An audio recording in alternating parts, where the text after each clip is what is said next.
Karena kalau Indonesia mau membangun hubungan diplomatik dengan Israel secara resmi, kita dapat kompensasi banyak dari Amerika. Seperti dia memberi kompensasi untuk Mesir, untuk negara-negara Arab yang lain, seperti Sudan misalnya ada penghapusan utang, pemutihan utang. Sudan nggak sanggup bayar utang lagi. Nah Indonesia ini kan utangnya banyak ini.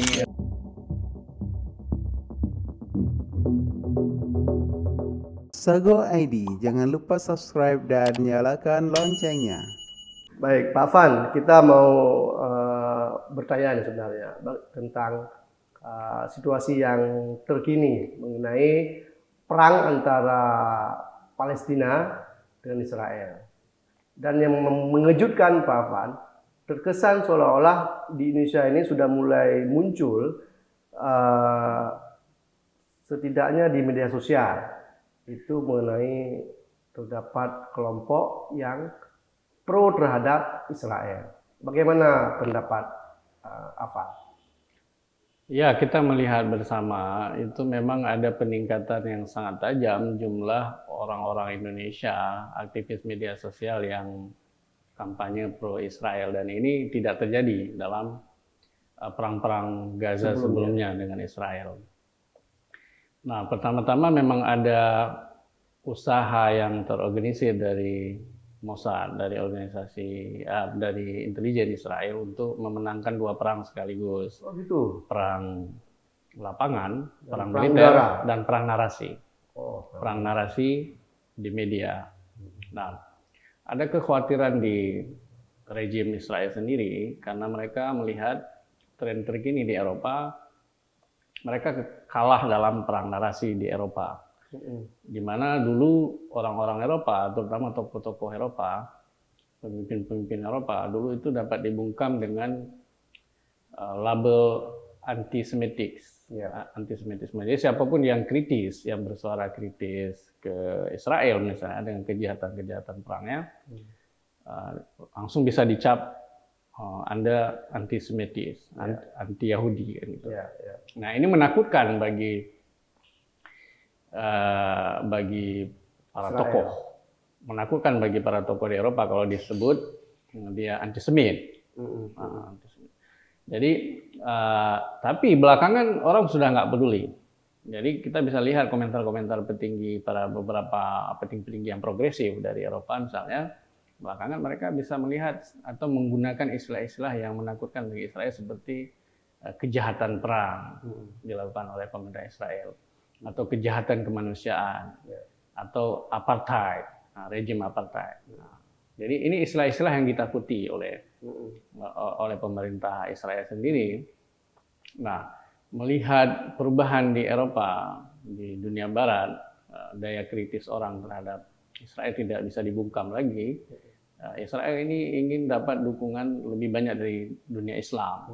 Apalagi mereka sudah memenangkan beberapa lobby terhadap negara-negara Islam yang berdamai dengan Israel, negara-negara Arab misalnya seperti Uni Emirat Arab, Bahrain ikut. Bahrain itu yang pertama berdamai dengan Israel dalam di akhir-akhir rejim Trump di Amerika. Qatar enggak. Oh ya.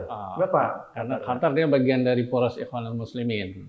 Jadi dia lebih dekat dengan Turki dan dia lebih dekat dengan Hamas sebenarnya. Dia lebih dekat dengan Hamas. Makanya biro politik Hamas tuh di Qatar. Jadi Hamas ini punya kantor pusat politiknya itu. Qatar lebih dekat dengan Hamas.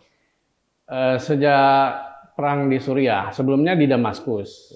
Kemudian mereka memindahkan kantornya itu ke Qatar.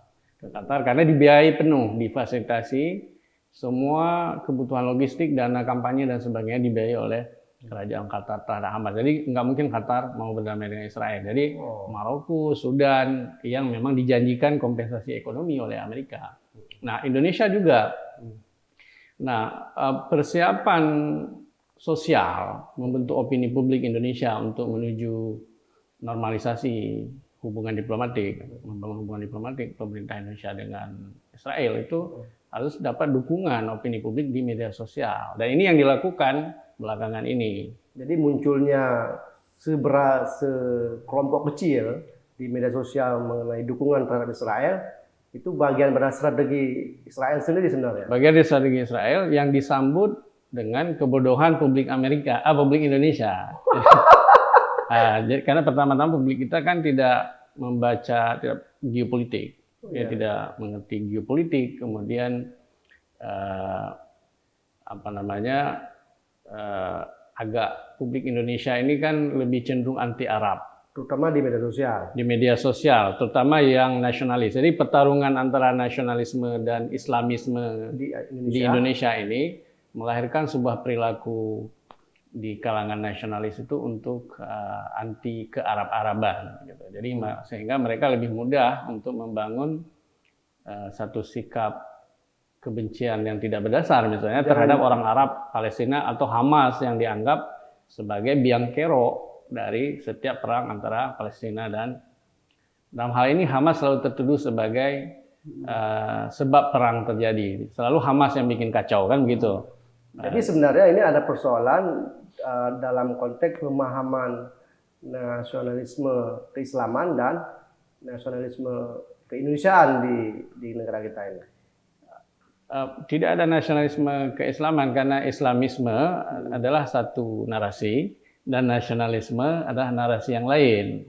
Walaupun ada usaha-usaha untuk mengumpulkan itu, tapi nasionalisme sendiri Islamisme sendiri punya spektrum memang dari yang percaya dengan khilafah negara Islam sampai yang percaya nasionalis Islam seperti Piagam Jakarta, tetap negara nasional, tetapi di mana orang-orang Islamnya punya keistimewaan sendiri seperti di Aceh. Oke, menurut Afan ini gejala apa sebenarnya munculnya dukungan kelompok kecil di media sosial terhadap Israel?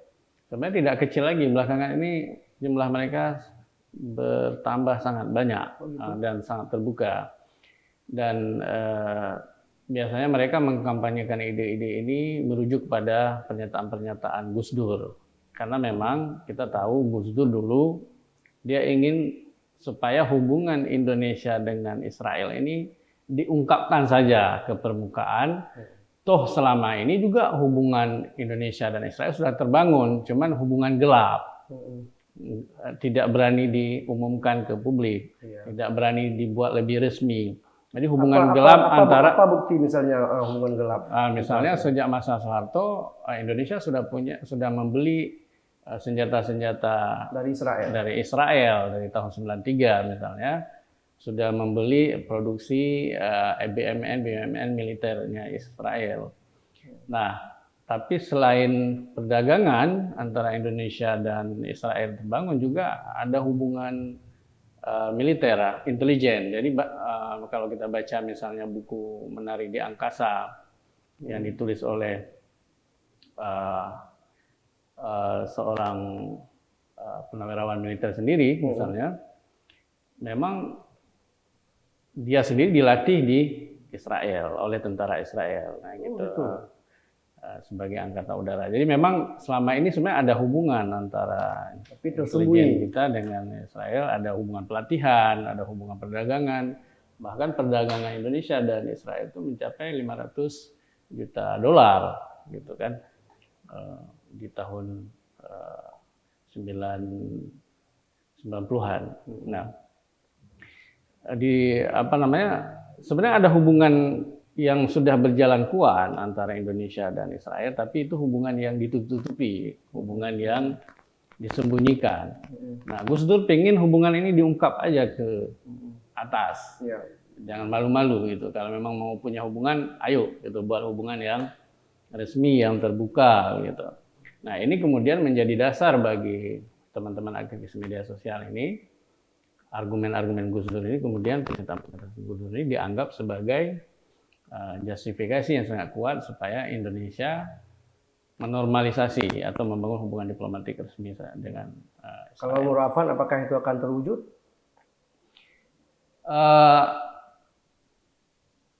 Bisa saja saya kira kalau misalnya militer, di pihak militer menguasai Indonesia dalam waktu yang lama, model-model Soeharto misalnya, sangat mungkin dia mengabaikan aspirasi politik mayoritas rakyat Indonesia yang tidak menginginkan itu.